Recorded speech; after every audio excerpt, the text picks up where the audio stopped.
sir. How are you? Are you well? You too. Sir, good morning. How are you? Good to see you again. Thank you. Good morning. Good to see you after Mombasa. Nice to see you. This country. The northern Kenya region has vast lands that can produce enough food for consumption by the people of Kenya and have surplus for export. And we need to support this region. We need to come up with programs for dams, big ones, water ponds, boreholes, to see how we can convert the northern Kenya region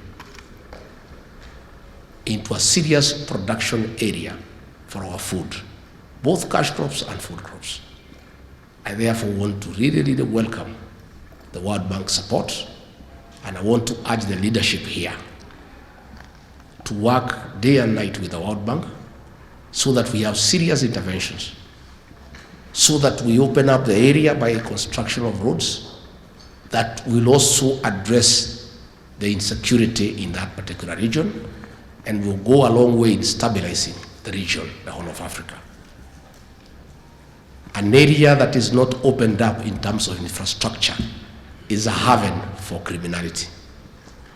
Hence, the programs that have been earmarked for that area that are ongoing and for the future are critical in opening up that region.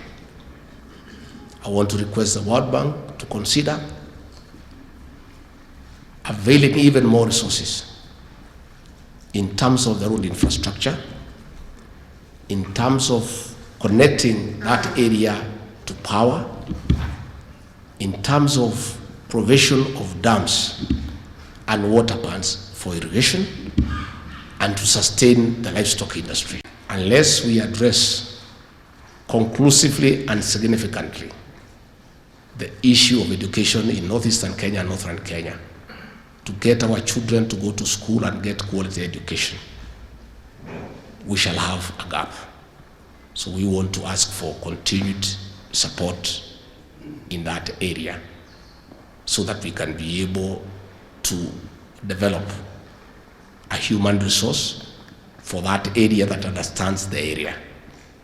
And therefore, whatever support that can be given to our schools, where we can assist to get boarding schools because of the pastoral nature of the people of that area, so that we can be able to have more boarding schools, so that our children can get quality education as we prepare them to get involved in national development.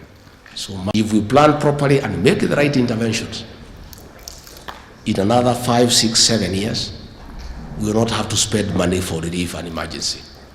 I'll be available to do whatever it takes to make sure that this program is successful, and in the end, we open up northern Kenya to be like the rest of the country.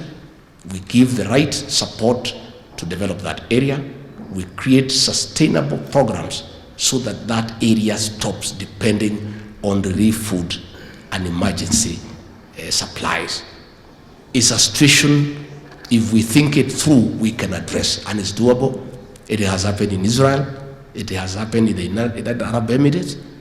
Areas with similar or even worse harsh climatic conditions are today the producers of food.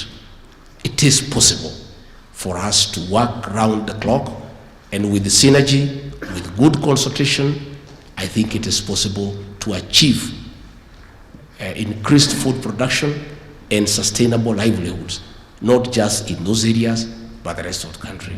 So